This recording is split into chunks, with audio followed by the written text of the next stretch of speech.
one of the most classic, if not the most classic, profiles in all of handgunnery, certainly in the revolver world. In most people's opinion, sitting alone at the very top of the food chain of best revolver ever made, the Colt Python 357 Magnum.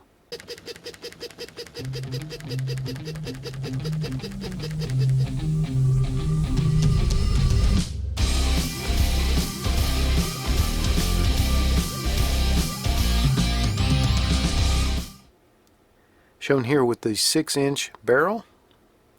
This is a 1975 manufacture.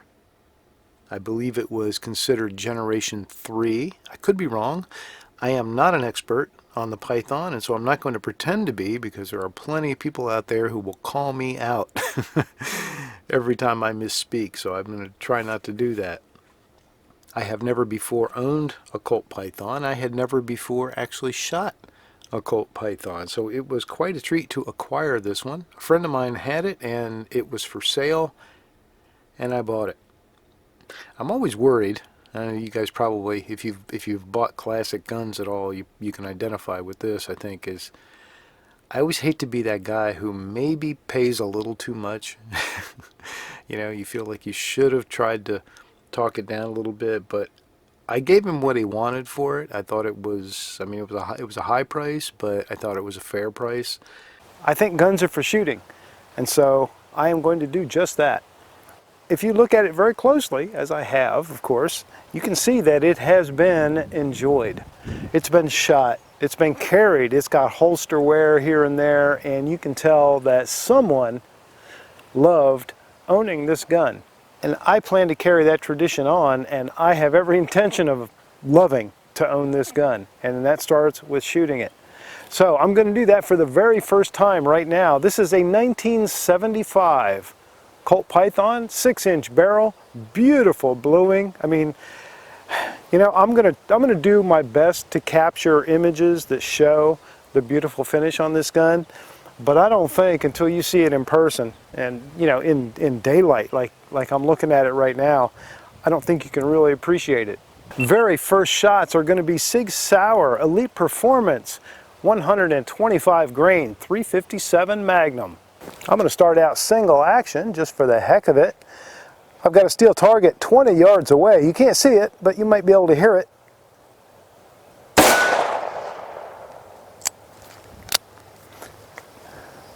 I just want to get an idea where the sights are, how the gun feels.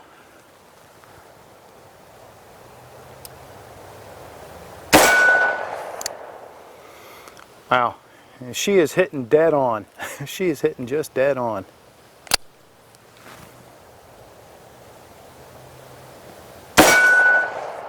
God, this action, oh, it's like warm butter. And the trigger is incredible. How many was that? Break into my Clint Eastwood.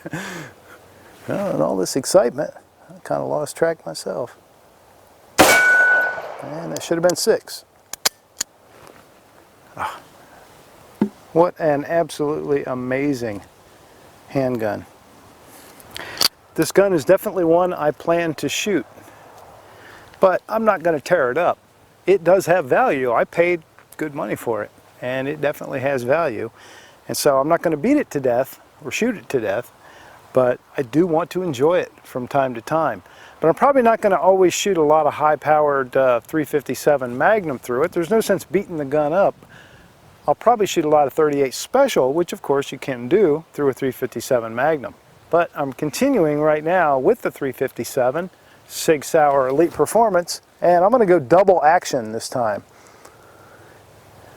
See if I can enjoy this really smooth action.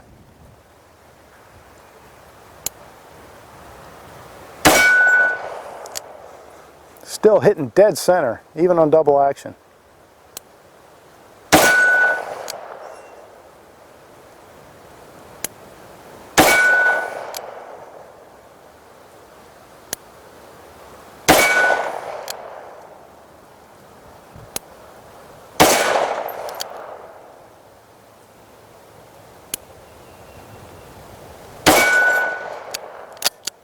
Wow.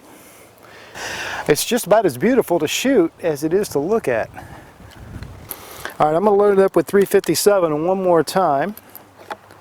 Take these 20-yard shots.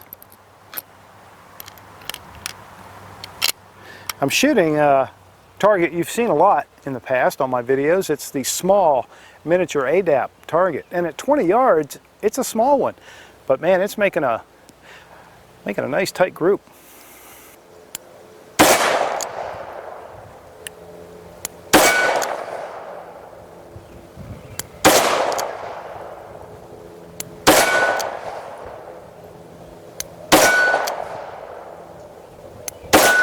Wow. Wow. Oh my God. So believe it or not, this is the first time I have ever fired a Colt Python.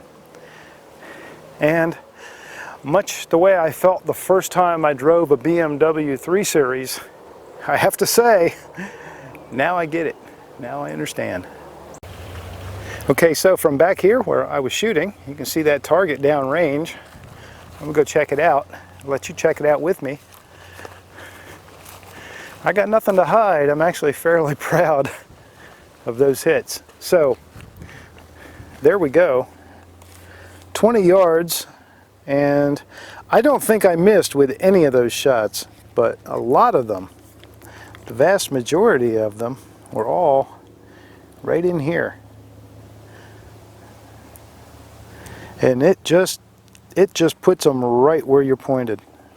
Okay, so here's my hand on that target. Just to give you some scale, that target is not very big. So you've seen the range footage. I have shot it some, and it is absolutely amazing. Now, it did have a problem or two. There are some aesthetic issues with it. Right in here. Now, it's I believe Colt refers to this as the yoke, whereas Smith & Wesson refers to it as the crane. But either way, by whichever name you like it, you can definitely see some wear there where the bluing has been worn off.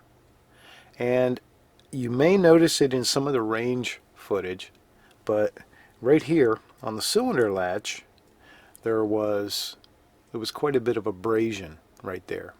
And the cylinder latch actually had a problem where it came too far forward, and that was causing not only the abrasion there, but it was causing it to not want to close. I didn't notice that till I was at the range, and I went to close the cylinder, and I was closing it gently with my thumb on the yoke or the crane, pushing, and it didn't want to close. So the first thing I looked for was cartridges that were not seated, or maybe high primers, although I was shooting factory ammo, so high primers weren't very likely. And then I noticed that that latch was way too far forward. Luckily, I was able to get a factory replacement, which is not easy to find, and a dear friend, Dale Annis of Annis Arms, a gunsmith, installed it for me, which was extremely nice of him. Thank you. So other than that, and the lockup is not exactly perfectly tight. It is very close to perfect, but not quite. So I suspect that in its life, this gun has had some unskilled use. Let's put it that way. And by unskilled use, I mean someone whose family tree probably has very few forks in it. So I think this thing was whipped around and cowboyed. That cylinder was probably slapped in and out of position and things like that. And I think that's probably what caused that damage. And it probably has taken a little bit of toll on the lockup. Other than that, there is just a little tiny bit of wear here and there. Holster wear, normal handling and shooting wear, nothing of any significance. Certainly nothing to detract from its amazing beauty. And so all in all, I thought this was a very fine Python to be able to own, because the fact that it's got a little bit of wear and the fact that it had a little bit of damage that I fixed makes me makes me feel perfectly okay with getting it out and shooting it. And I like that because guns are for shooting, and I hate to have one that I feel like it needs to be a safe queen and I'm not sure whether to shoot it or not. There you go. I just wanted to show this off and share it with you. This is the first look at this beautiful, beautiful 1975 Colt Python. And just for those who don't know much about the Pythons were made, they had about a 50-year life in total. Introduced in 1955, which was way before even I was introduced. And they ran until about 2000 as a production gun, and then for 5 years until 2005 as a special order type of gun. So about a 50-year life in total. So there are a lot of them out there, and yet they don't come up for sale that often because people who have them tend not to want to get rid of them, and I can understand why. So I know you can't appreciate it on video, but the action is just absolutely incredible. Absolutely incredible on this gun. And again, I'm sure the video doesn't really do it justice, but the finish, the bluing is so deep. It just looks like you could reach down into it. This definitely reflects I think the apex of the art of American handgun manufacturing, where form and function came together and artistry almost took over. And the men who built these guns, and women, very likely there were ladies working in the plant too, so the men and women who built these guns were a special breed of artisans and craftsmen. Okay, let's see what I can do to one of those evil and dreaded orange dots. 125 grain full metal jacket elite performance from Sig Sauer. To start with, I'm still 20 yards away, and I'm going to go single action, give myself half a chance here.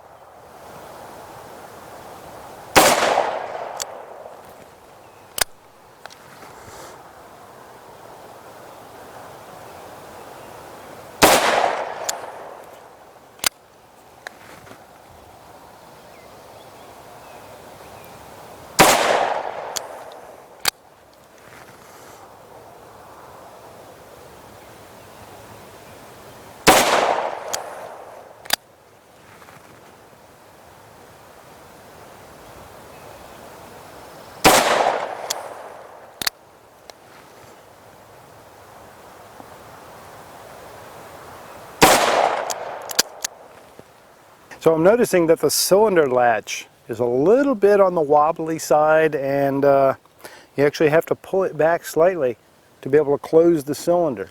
So I'm going to keep a real close eye on that. I'm going to probably keep things kind of short today because of that. I don't want to cause any damage. Federal ammo.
Okay, I'm going to gentle things down a little bit. I'm going to shoot 38 special, and not just any 38 special. These are my hand load 38 specials. They should be nice and soft. Okay, 38 special. My brand, just an opinion manufacturer. Same distance and all that.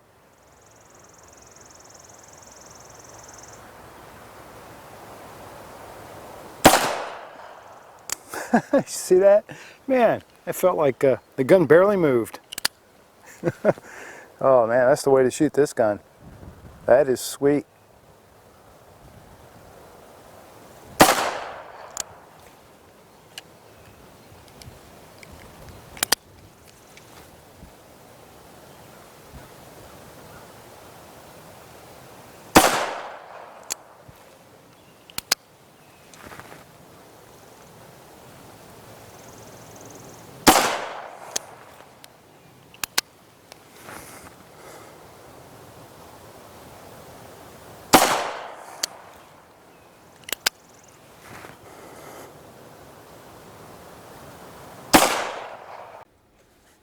I will find excuses to show you this one again. Thanks for watching, and thanks to Sportsman's Guide, who is the primary sponsor of this video. So thanks Sportsman's Guide for bringing you this video by going and showing them some love and buying stuff. And thanks as always to all of the patrons of the Just an Opinion channel. Thank you for your support. You guys rock.